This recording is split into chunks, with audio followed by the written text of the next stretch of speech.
Hello and welcome. My name's Patsy. I am here to talk to Christine, who is a yoga therapist, and we are fellow teachers. So that's why I'm here today to speak to Christine.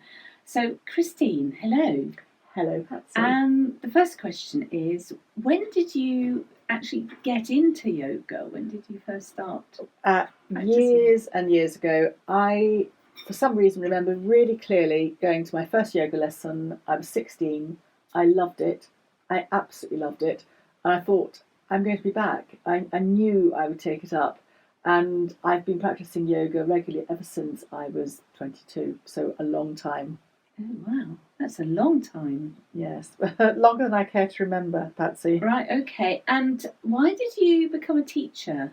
Well, I became what it crystallized in my mind. I was in a yoga class.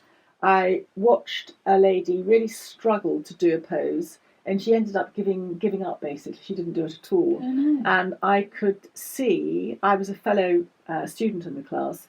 I could see another way that she could get into that class and get into that posture, and thought, well, that's a shame, really. What a shame that she had to give up. And I could see such an easy modification. And then from there, that's possibly when the seeds set, when I first thought it would be quite nice to become a teacher. But it took several years to find the right course and one that suited both time wise and location wise. So I eventually did. I came to teaching yoga quite late, really, by the time I went on my first of many teacher trainings. Oh, really? You've been on a lot of courses, haven't you? I have. I've been on yoga, additional yoga. I've been on yoga therapy, different types of yoga, Tibetan yoga, Reiki, crystal therapy. I've done all kinds of things, really an awful lot. Wow. It's been a wonderful journey. A lot. A lot, yes. And so that brings me to why particularly yoga therapy as opposed to a dynamic kind of yoga, or and also you've specialised in back. Yes, that's right. I specialise in back care. So yoga therapy.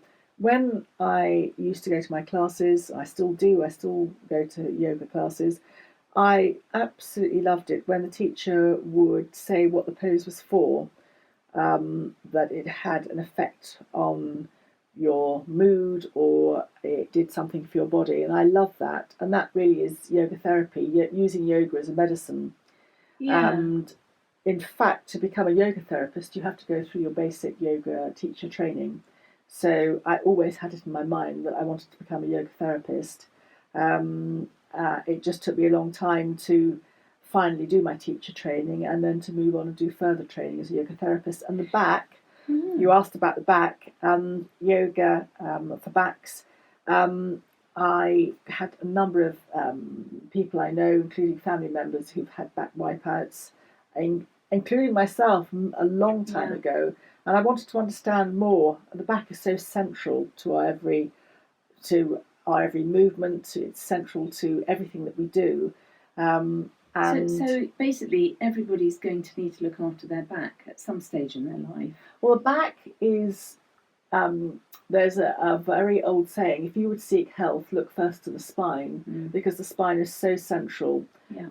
And although you might not suffer from a back problem particularly, you will inevitably, because it's so central, and it runs alongside our glandular hormonal endocrine system as well.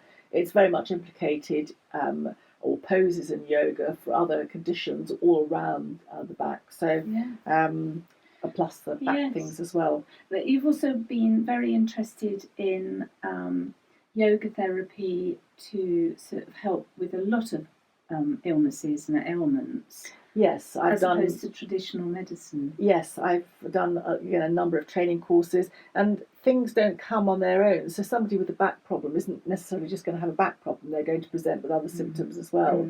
So you then become to understand that health all interlinks. It's not just one thing. You can't isolate a back problem.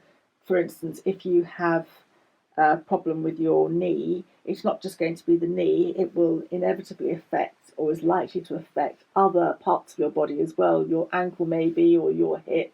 It just carries on because we're all interconnected. You can't separate one part out. The whole body. It's the whole body. And that's what I love about yoga. It does look at the whole body. So even if you're not specific about what exact muscle is out, the general yoga practice will go quite a long way to relieving any back pain and just making you feel a whole lot better. And just so for that, I absolutely love it. And you always give an awful lot of information in your lessons.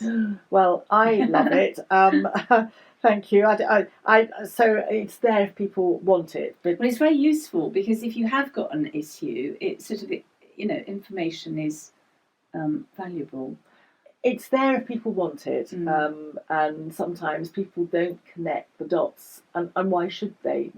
It's you wouldn't think that certain things connect in. So, for instance, your digestive system, the fire element. Who would have thought that might connect your digestive system to your eyes? So little things like that sometimes provide aha moments for people.